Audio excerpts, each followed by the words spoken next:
let's get started. Today I'll be talking about selling web development services to Western Europe and the United States. I think this is very relevant to many of you, as it is for me. Maybe one thing. Am I too close to the microphone? Do you hear me well? Is that working? Okay, good.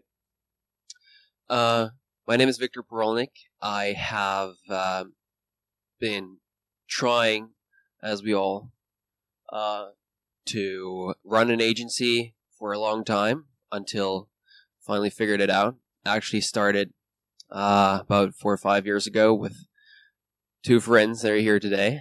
It was a very fun experience. That was the first time we ever wanted to sell, web services to the West. I was living in Germany at that time, and I was just trying to outsource stuff to friends in Poland. I didn't really know what I was doing back then, so it went very downhill back then. It was very fun though, and we learned a lot. Most of the lessons that I'll be telling you today.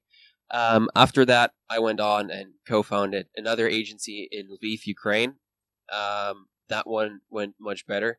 It still exists. Have something between 30 and 40 people working. Not one single project done for Ukrainians. It's all for Germans, Swedish, American, Canadian companies. So, what's the key to selling in the West? That's going to be my talk today, with a few rules, basic sales mindsets, and So let's get started. I would really like to know who of you is running an agency or is responsible for getting clients for an agency. Who would that be? Right. Good. Well, fair enough. Who is a freelancer? Any freelancers here? No freelancers? Okay. All right. Well, maybe still relevant to you. And for anybody else who's in project management and development, it's also very interesting to maybe understand what your client actually wants from you when they, act weird or whatever. Because there are some cultural differences, obviously, that you need to consider. So, let's dive right in. We'll start with sales basics. How a sales funnel works and why it's important. The basic pipeline that everyone should have is as follows. Sales. Who of you is using a CRM in their agency? The funnel that is documented. Anyone? No, perfect. Well, then you should. Here you go. This is really basic. You should use these 4 stages to guide your deal flow through, so that you actually can predict how much business you will have in the long run. Because the worst you can do, and you've probably heard it a lot of times, is work on a project and then it's over and you're like, oh shit, I need to get clients, I need to get work. You should have a way to track your deal flow, so that you always have work coming in, that you always see, okay, I really have to be making more qualifications, because otherwise in 2 months I won't be closing anything, right? So this is really important, and let's go over every single one of those. All the deals that are in the intro stage means I either have no contact yet with that person, it's maybe cold contact, or somebody introed someone to me and I need to get in touch with them. So all these deals are in that stage, and I just need to actively pursue them, to meet people and to interact with them to find out what they need. Next stage is the qualification stage. It's very important, because one of the only ways that you can differentiate yourself remotely, right? We're working remotely for clients when we sell to the United States or to the UK or to Sweden. The only way we can differentiate ourselves is by having a specialty that we're better in than other companies. And when we have a specialty, when we have a very well described profile of our clients, we need to qualify them first. Is this a good fit? Because if they are, then we know we can convince them to become our clients because we're a perfect fit, like we're made for each other. But if not, then we already know, okay, we've spent maybe half an hour, 1 hour. We know this is not going to lead anywhere. We all know these clients where we were like, I really want the money, but it's kind of weird already. And most of the time, it turns out that exactly those clients are the ones that give you headache, give you least money, and that you'll end up turning them down anyway, or just they're the pain in the butt. And you don't want that. That's why you qualify people. Yeah, I have actually a checklist that qualifies people. I made that during 2 years from my experiences to see for my agency, how does that work? Like, does the client check all these boxes? If yes, they're a good fit. If they check only half of them, they sort of aren't, but maybe we can move on. And if they just don't check any boxes, minimum budget or whatever, I can drop them after 30 minutes. I'm just very blunt about asking them about all these criteria. And then, if we're a fit, we can move on to discovery. Discovery is the actual phase of checking what their requirements are. Then I'm perfectly fine spending more time with a client because with the right people, I can spend some time for free. I cannot do that with everyone, but with the right people, I can spend time to really invest in a proposal, to invest in something to show them that we're better than others. But if I do that for everyone, I won't have the time to make it really well. So this is why I qualify first, and then I spend enough time to convince the right clients to come on board. And that's what you should do too. So I actually have a qualification and discovery canvas. It's the one I just talked about that I created. It's actually 2 pages. If anybody of you is interested in that, I'm happy to send it to you. This is, of course, for my business. It will be different for yours, but it's a very good template to check what information do I need from the client when I'm in a call with them. What information does my team need?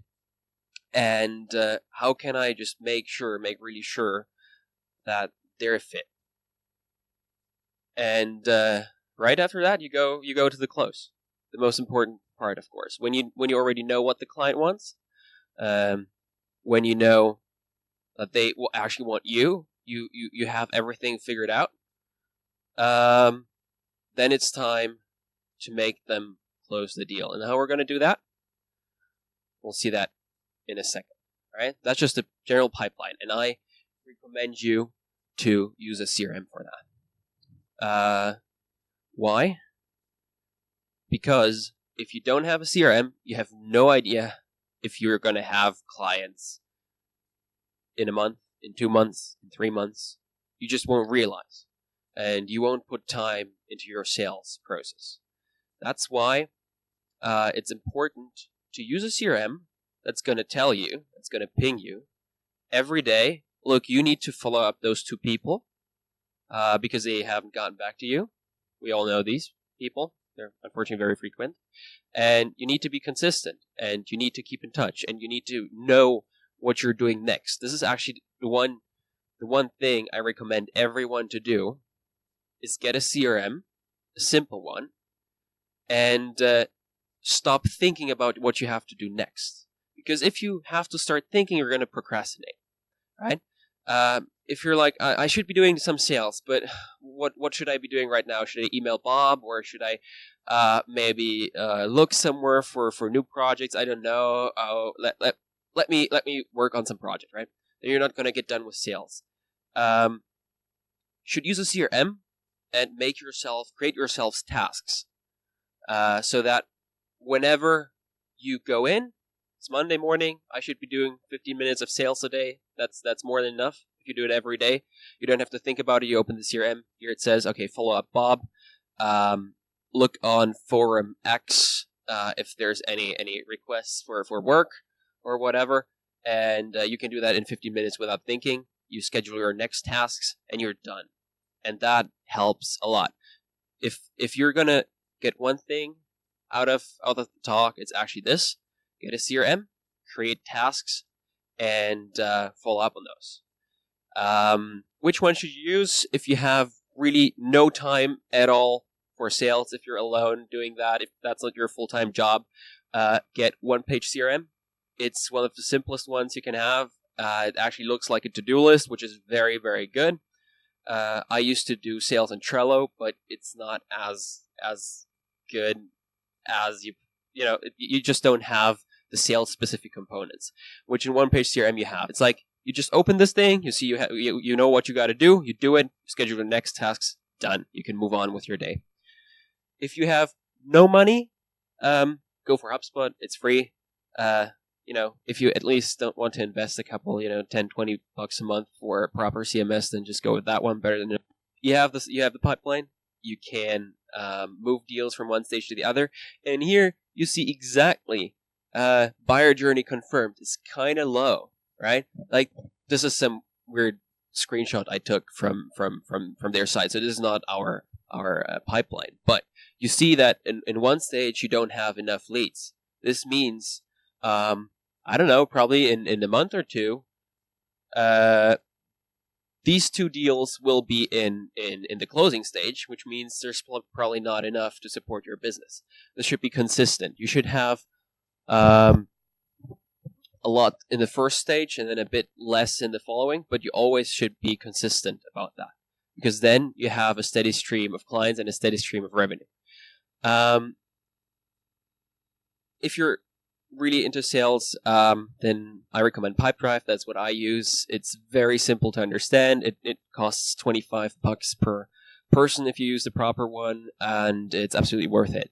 You can you see your pipeline here, and it syncs your emails, so you always have a view of your deal, and you can go in there and check what your conversations were with the client, and that's really good. So I recommend Pipedrive if you're serious about sales. That's what I use. All right. Sales basics. What are seven rules that you should follow to close more deals? This is a very basic one, and it helps a lot. Close all your conversations. Is it whether it be email or whether it's on chat or whether it's on the phone? Close them with a call to action for the client. Tell them what to do. The worst thing you can tell them is, if you need anything, then just let me know. I'm here. That's the worst thing you can do, because they don't know what to do. You didn't tell them. At every single of those stages that I showed you, you should know what the next step is. Because if you know what the next step is, you can tell the client, okay, so Aaron, what we're going to do now. If you're happy, if not, tell me, and then we'll fix it. But if you're happy, this is our next step. We'll sign a contract, or I need some info from you. But tell them exactly what it is, and tell them to do it right now, because only then you'll get results. Another sales hack that most people just don't really do is, even though it's super basic, it's just follow up. Follow up until you get a reply.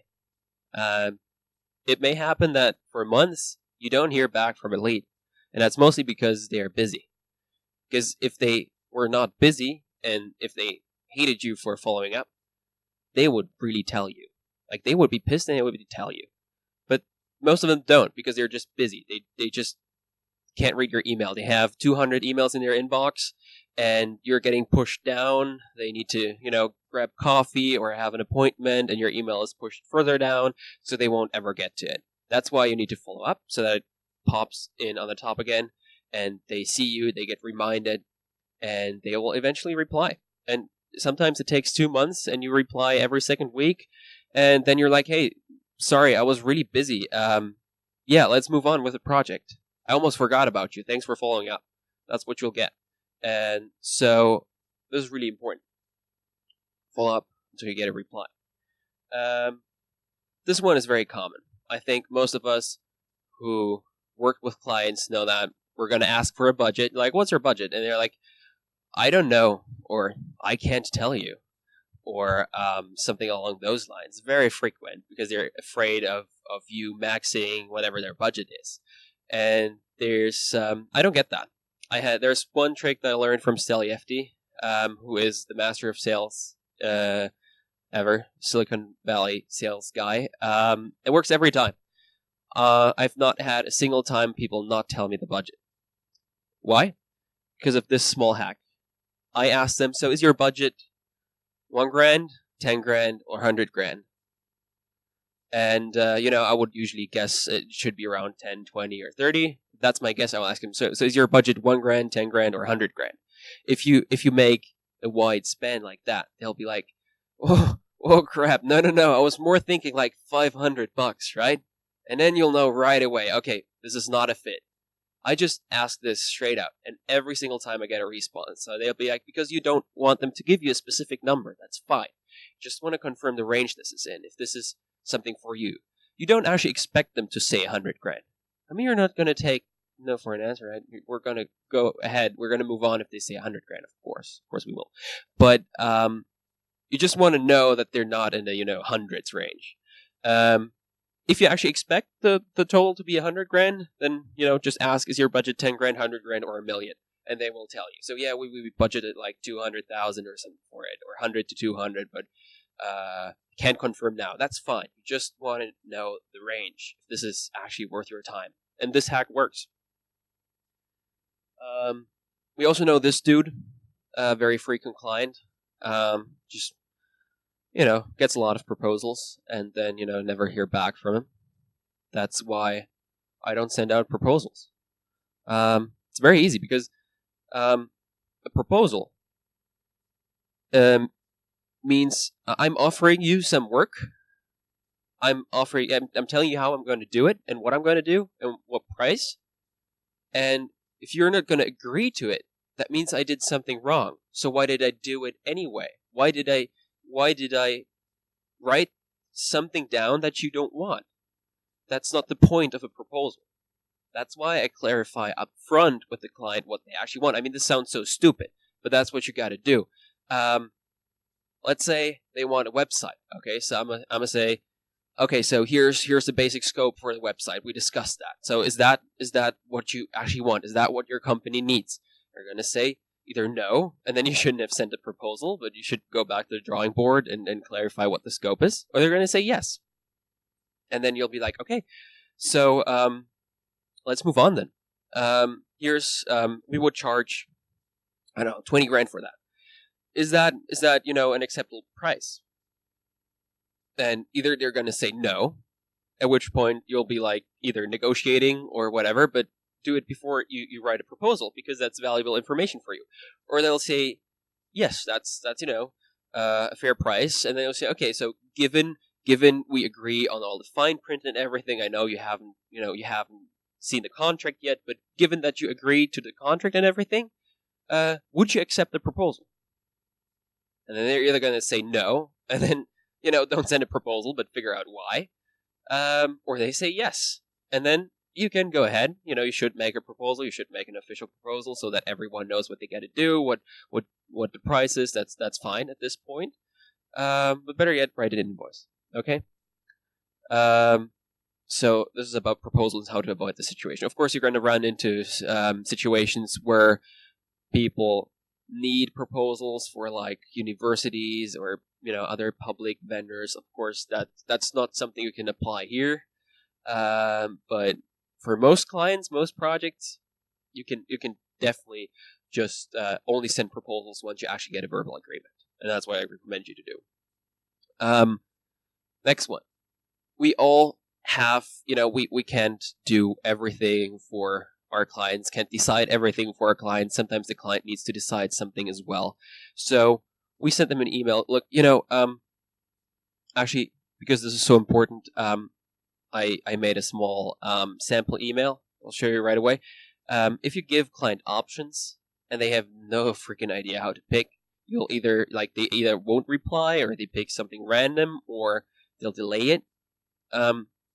Here's how you can actually get a reply fairly quickly. Whatever choice you give, include a default, and better yet, go with it if you don't get a reply. So this might look like this. Okay, so hi Bob, we're wondering if the search bar should go on all pages, or on the front page only, or on a dedicated search page only, right? These are 3 options. You should decide, because we're not quite sure. For whatever reason, that's something you should decide, right? This is just an example. So don't send that out. Oh, that's great. Include some more. Now you're going to say, okay, so we personally prefer option A for faster access. Whatever our reason is, we prefer option A. So they won't be like, if they don't know what they should choose, they'll be like, hell, I don't know. They'll either reply something at random, or they won't reply at all. That's why, we prefer option A. So if you're cool with that, just reply us. And actually, if you don't reply until tomorrow, we'll assume that's perfectly fine and we'll go with it. Boom. So they will either reply immediately, no man, definitely not, I want B, or they will say, yeah, okay, go with it, I have no idea anyway. So you're covered for decisions, and you move faster through a deal flow. Can you read that? Yeah, you can. Perfect. I think so.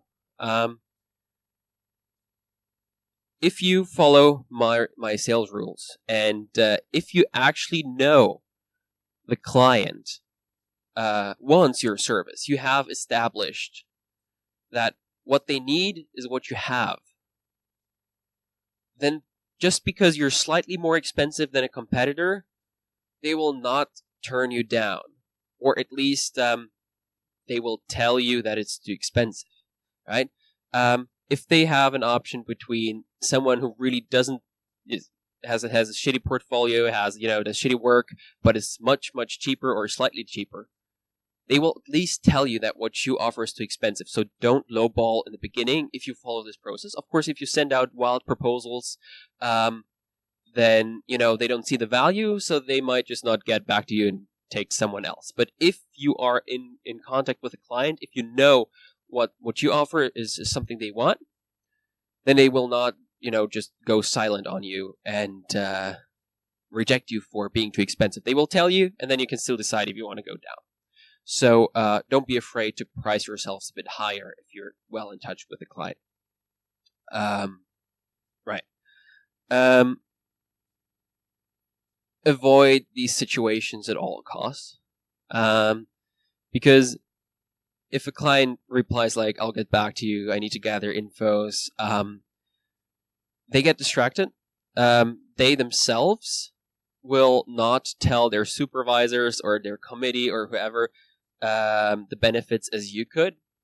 So instead of this, where you might be friend zoning for like months, and them just not willing to engage in a relationship, get to a yes or no fast. Maybes are killing your business, because if they say yes, this is good, and if they say no, this is good as well, because then you can learn. You can learn why. Why is this a no? Was it the price? Was it the proposal? I want to know, because then I'll make it better next time. I know I've lost you, but I can make it better next time. But if you're in maybe land for like ages, you have no idea where you stand. You don't know when the revenue is going to come in. So forcing a no is actually better than being in the friend zone.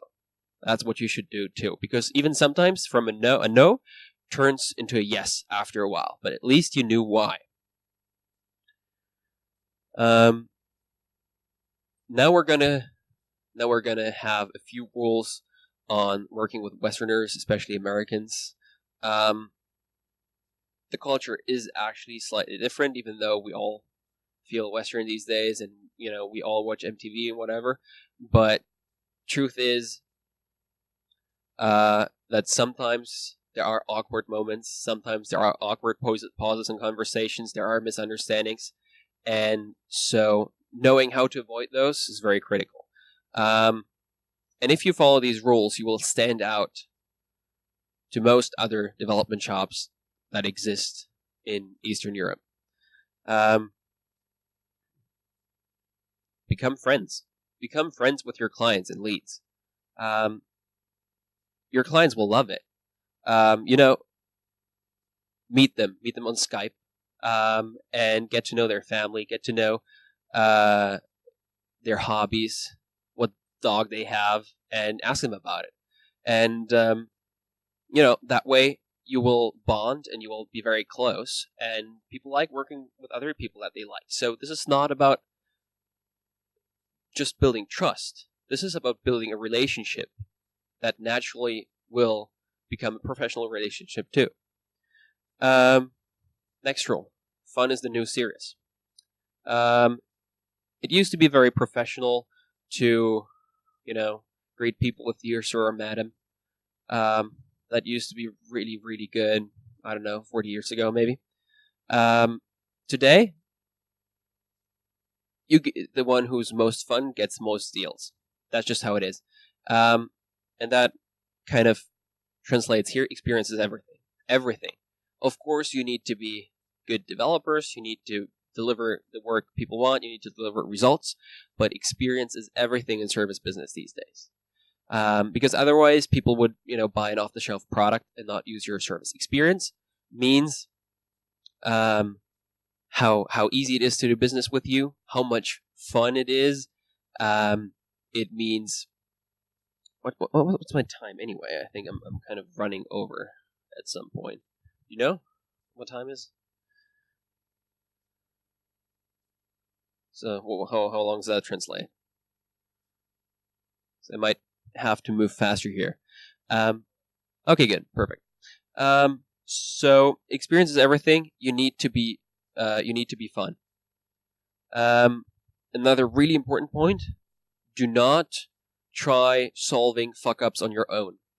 That's especially for all developers here. Do not try to hide a fuck up and just solve it on your own at night or whatever, because most of the time you're not going to make it on time and you're going to delay the project, and Americans really hate that. They really, really hate not knowing what's going on. They don't want you to become silent. You should actively communicate, look, I fucked something up, but that's okay. I'm working on it. Maybe here's how you can help me. I'm openly admitting this, right? Then they feel in the know, and that's perfectly fine for most of them. Actually, your relationship will be stronger when you get out of it, and they see that they can trust you. So this is actually one of the more important ones. You really need to be clear and communicate before they found out that something's going wrong. On the same line, don't be shy. Engage in small talk. Get to know them. Pretty much gets into everything I said before. Focus on your client's business and not just on the technology you're providing. That means sometimes putting technology second and focusing on getting to their goal faster, maybe sacrificing, the quality of the code, or fighting some feature creep from the client, and just to really make sure that their business goals are met and not just requirements are fulfilled. So let's say you want a few clients. How do you keep momentum? How do you keep your business growing? How do you make the most out of those clients? Fun fact that I made up is that it's 3 times more expensive to acquire new clients than to make money from your existing clients. But this should be about right, from my experience. So how do you actually, without going client hunting every day, how do you make more money from your existing clients? Because we mostly think we don't have time for that. We'll just not do it. We'll spend time and money on Facebook ads finding new clients, and we'll just neglect our existing ones, even though it's much easier to make more money from them. Most of us think we should ask feedback, at the end of the project, right? Everything is done, the invoice is sent, it's maybe hopefully paid, maybe not, and we don't know what's going on. And then we ask for feedback, and then either, your work was spectacular, or they'll be like, no, your work is shitty, and then something went wrong, and you only know then. So, ask feedback right after the close. Like, how was my consulting? How was, could I have done anything better? And then 1 week later, ask feedback. How was your first week? How's onboarding? How do you feel with the team? Because only then you'll realize early if something is going wrong. And your primary goal is to keep your customers happy. That's where we kick in with experience anyway. Ask everyone for a testimonial. So I have it actually in my pipe drive. After the close, I have about as many stages after the close as I have before the close.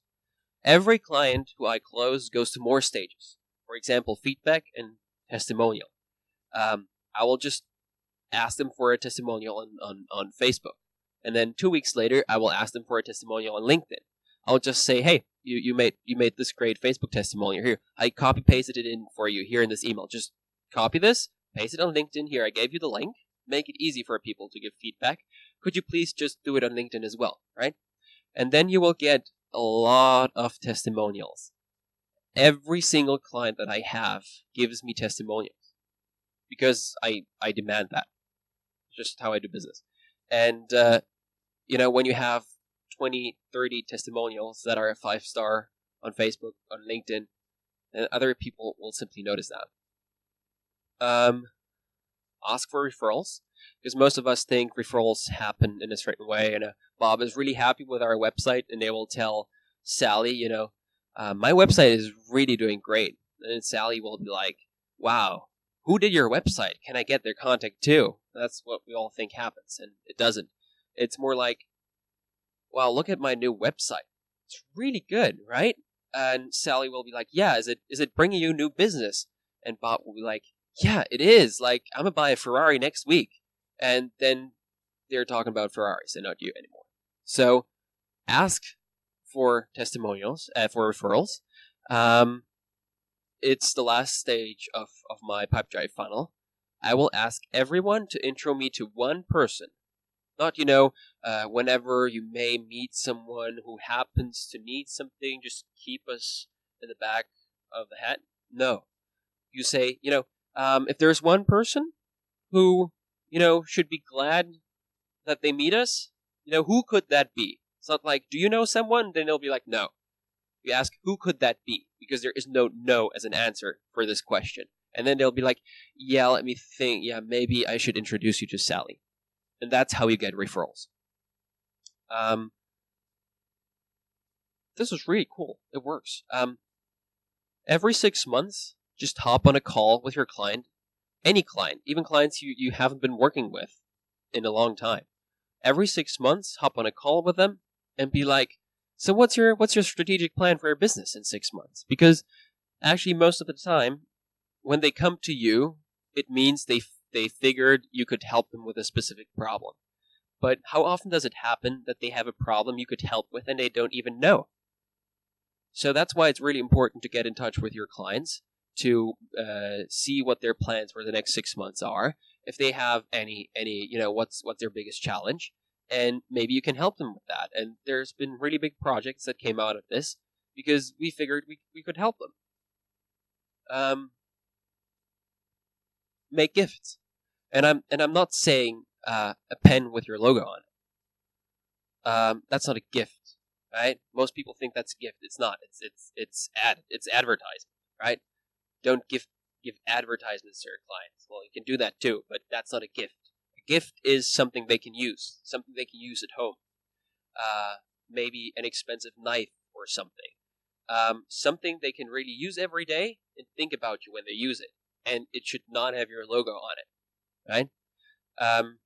Because especially when they have friends over and then they talk about it, and that's how you actually make referrals with a good memory, right? All these rules, I will actually, and with all the slides, I will put them in one cheat sheet. It's not done yet, but if you go to that website and you just leave your email address there, I won't spam you. I promise. It's just not ready yet. I will send that to you. Unfortunately, I had other things to do last night than make this cheat sheet. So, right. Next on is marketing, because we were talking about closing leads and successfully fulfilling a project, keeping momentum, and how do we actually get leads? Now, one does not simply get clients. Just doesn't work that way. When you're at the end of a project and you're like, holy shit, what do I actually do next? It's way too late. Most people think that all you need to do is build trust with a client, and then they will work with you. That's not how it works. There's more to it. If they first need to know you, then they need to like you, and then they need to trust you. That's why it doesn't work to send a cold email explaining why you're the most trustworthy team there is, and then they will magically start working with you. It doesn't work like that, because even if they trust you, they still don't know you, and they still don't like you. This also plays into everything I said about building relationships, friendships, sometimes over weeks, months, and why you need to do it every day, so that 6 months down the road, you have a new client, right? So how do you generate those leads? Since any of these marketing tactics could be about a book or three, I cannot explore them with you here, but I can name a few, and I will actually include resources, articles, podcasts, video courses from other people that I really like on those in my sales cheat sheet, so you can just go there and figure what's interesting for you and just start learning them. You differentiate between outbound and inbound. Outbound means you initiate the first contact. I just write someone an email or call someone. Right? That's what I do. It's usually easiest because it requires the least setup. And that could be cold emailing, cold calling, going to conferences, to meetups, networking on LinkedIn, participating in social media groups, which, for example, works really well for me. I just participate in Facebook groups where my target audience hangs and provide actual value, like not selling anything, just actually just participating and people seeing that I exist. And at some point, I will just drop a link to an article or something in there, and people will read that. They already know me by then. That's where the know, like, and trust comes in. They know me by then. They like me by then because I'm funny or whatever. I crack jokes in that Facebook group, and by sharing an article, the very last, that proves that I'm an expert, they trust me, and then they come like, hey, Victor, by the way, let's talk about a project. I'm like, we sure can. So outbound, we just did. It's usually easier because you don't have to prepare a lot. Inbound means people actually reach out to you, which means they have to find you some way, either paid advertising or social media marketing or SEO, where you build a blog. That's really powerful. This takes time.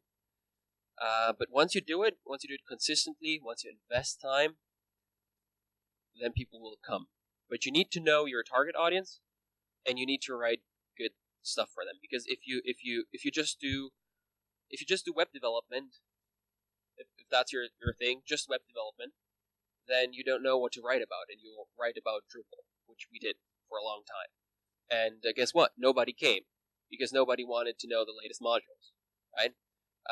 You need to understand what problems your customers have, and then address those, and not the technology to solve it.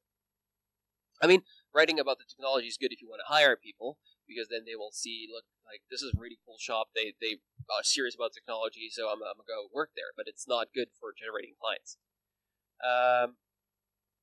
Same thing. Just go there, and you will once it's ready, I will send you all these things if that's interesting for you.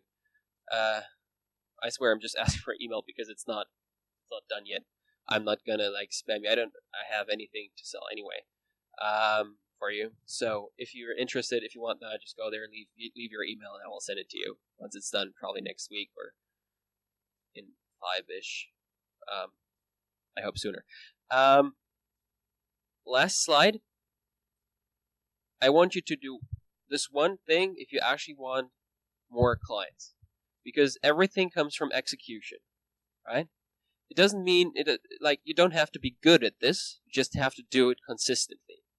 So if you actually want more clients,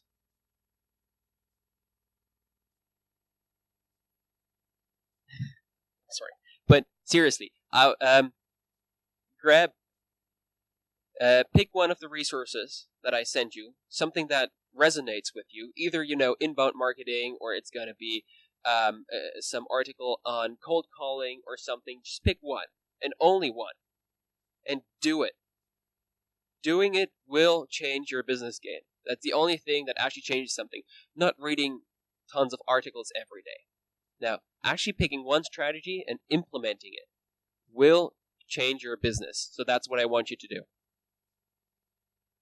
All right, or you can always, drop me an email if you have any questions or anything. Another 15, 30 minutes if you have any questions, then, just drop by.